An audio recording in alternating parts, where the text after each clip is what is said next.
worth her weight in gold. The dusty streets of San Antonio shimmer under the relentless Texas sun as Elena Morales, a 22-year-old woman of Mexican heritage, stands beside a weathered wagon. Her father's gambling debts have finally caught up with the family, and she's being handed over to settle accounts, traded like cattle for a bag of gold coins that clinks mockingly in the creditor's hands. The year is 1883, and the aftermath of the Civil War still echoes through Texas society. Mexican families like Elena's face increasing discrimination as Anglo settlers flood into the territory, bringing with them prejudices that reduce people to their economic value. Elena's father, Carlos Morales, once owned a small but prosperous leather goods shop in the Mexican quarter of San Antonio. His descent into gambling began after a series of bad harvests destroyed his customer base, forcing him deeper into debt with each desperate bet. James "Big Jim" Thornton, a 45-year-old cattle baron with calloused hands and sun-weathered skin, watches the transaction with growing disgust. His sharp blue eyes, accustomed to evaluating livestock, see something the money-hungry men miss entirely: the quiet dignity in Elena's posture despite her humiliation,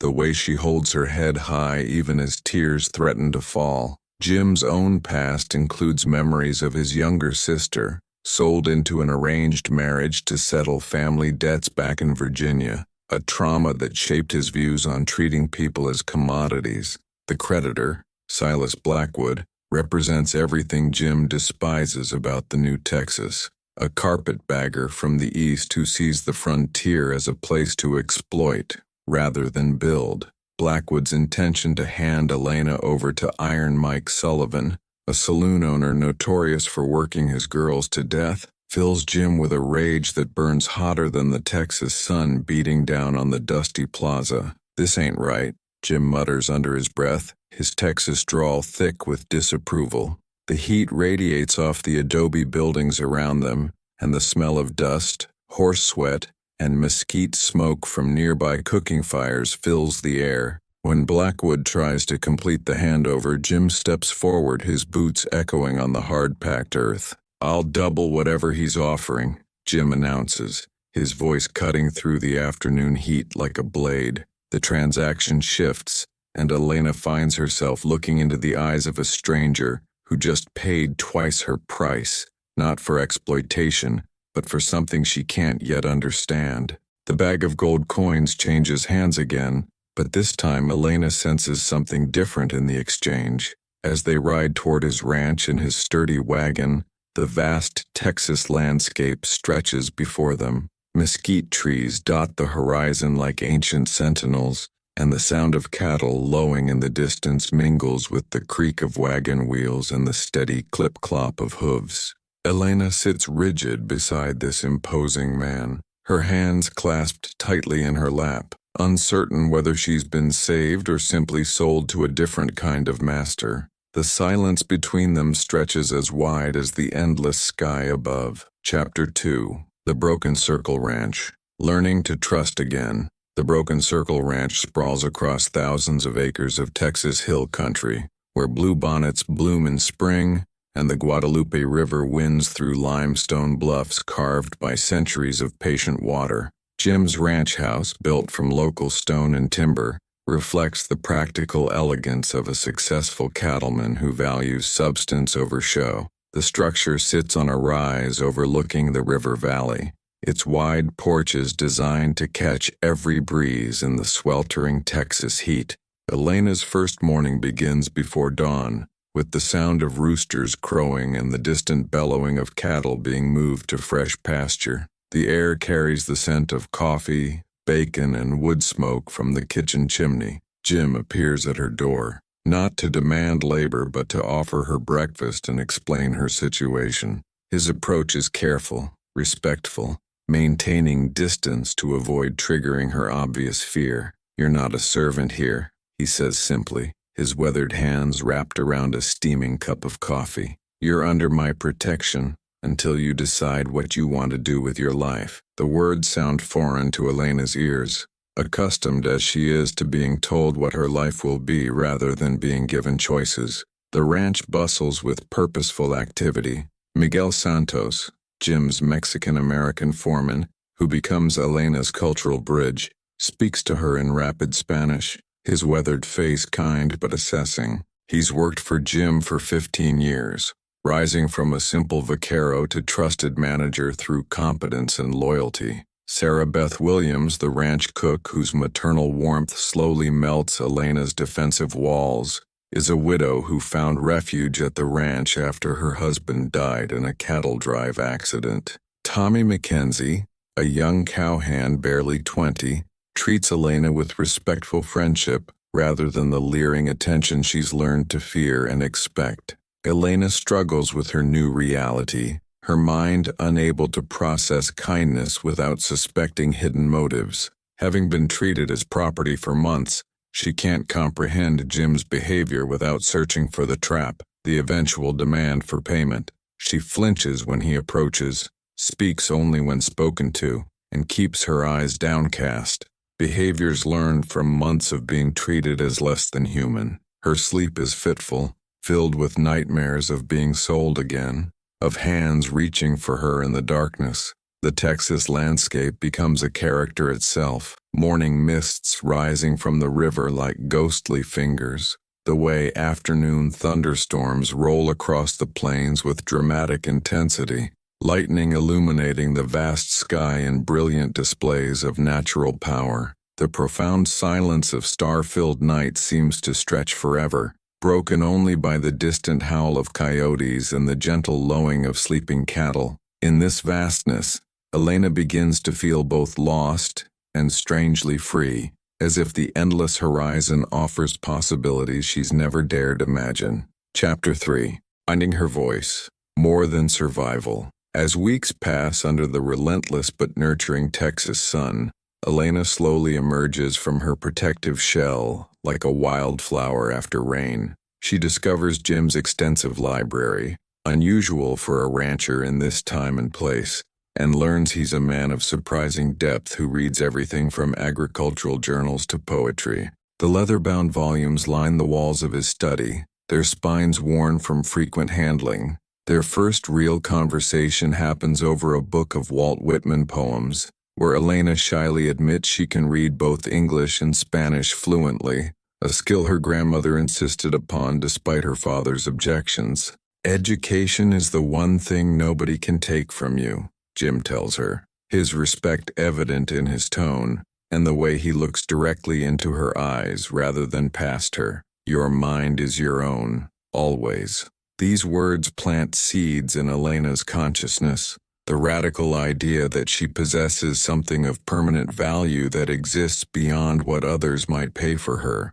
Elena begins helping Sarah Beth in the kitchen, not as assigned labor but as a way to contribute something meaningful to the ranch community. She teaches the cook traditional Mexican recipes her grandmother shared, mole poblano that requires 27 ingredients and 2 days of preparation, tamales wrapped in corn husks and steamed until tender, and agua fresca flavored with hibiscus flowers. For the first time in months she laughs, a genuine sound that surprises everyone, including herself, rippling through the kitchen like music, long absent from her life. The ranch faces significant challenges that test everyone's character. A severe drought threatens the cattle, turning the usually green pastures brown and forcing difficult decisions about which animals to sell and which to keep. Neighboring ranchers pressure Jim to sell his land to the Texas and Pacific Railroad Company,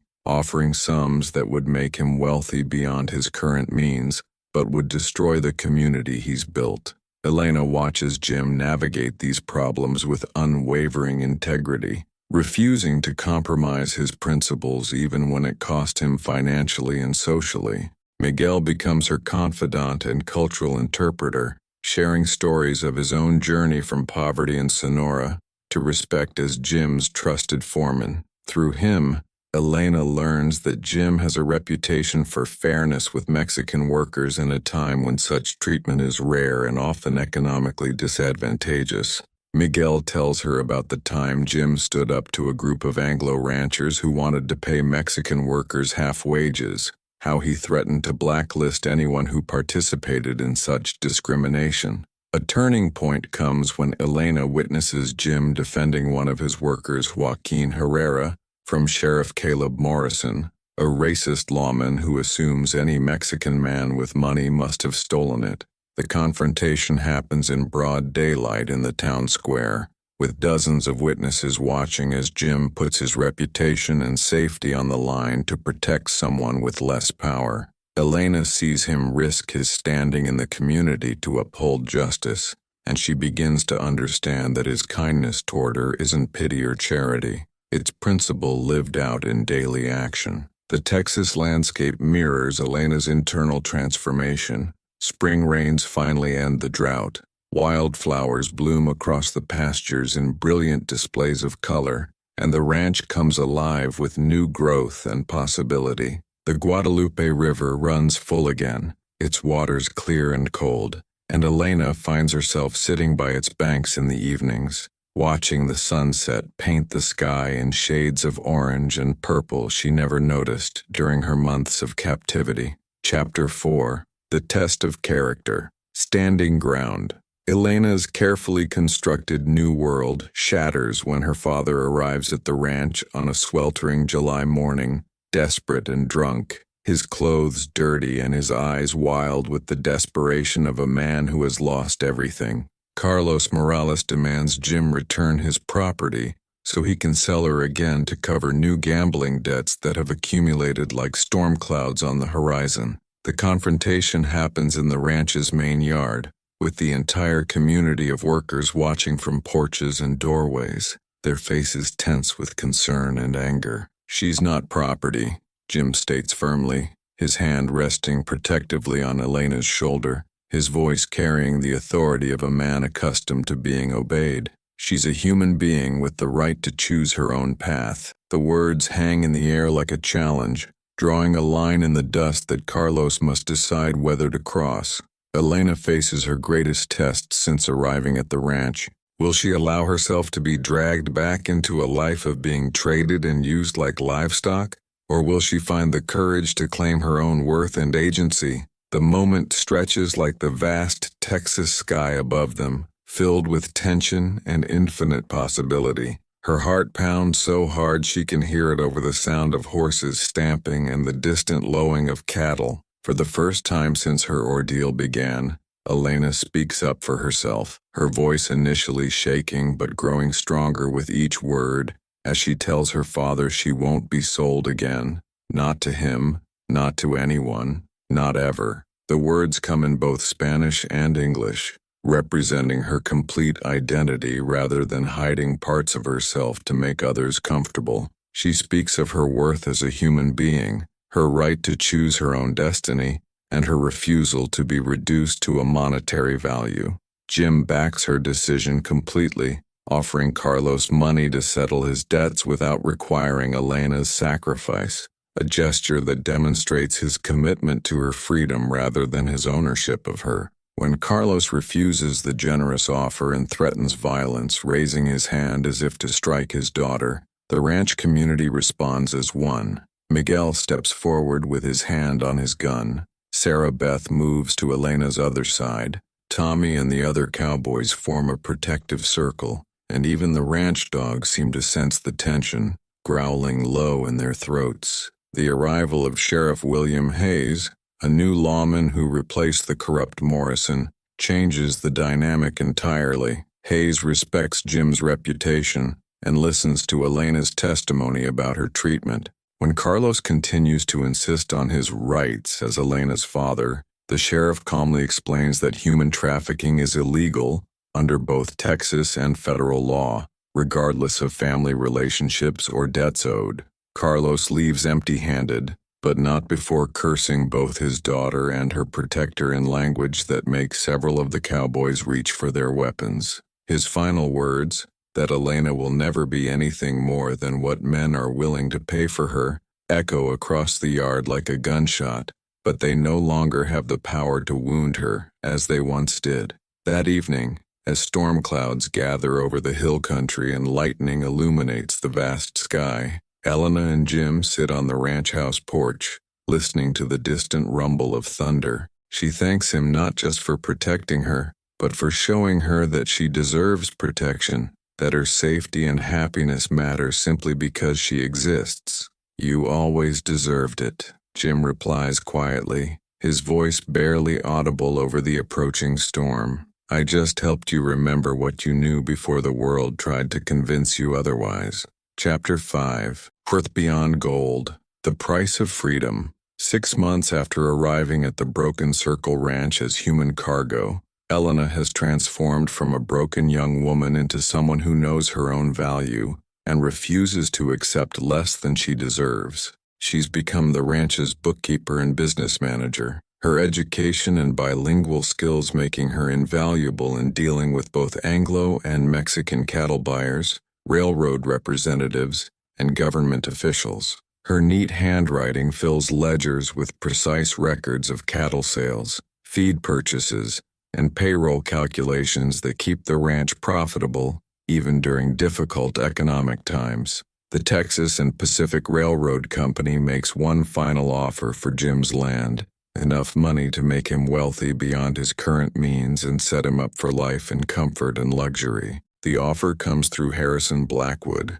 Silas's brother and a more sophisticated negotiator who understands that Jim can't be bullied or intimidated. Elena encourages Jim to consider the offer seriously, knowing he's sacrificed financially to maintain his principles and provide fair wages to his workers. "Some things can't be bought," Jim tells her as they watch the sunset paint the Texas sky in brilliant oranges and purples, the colors reflecting off the Guadalupe River like liquid fire. "This land, the community we've built, the respect we've earned, that's worth more than any railroad money." His words carry the weight of a man who has learned to measure wealth in terms of relationships, integrity, and the ability to sleep peacefully at night.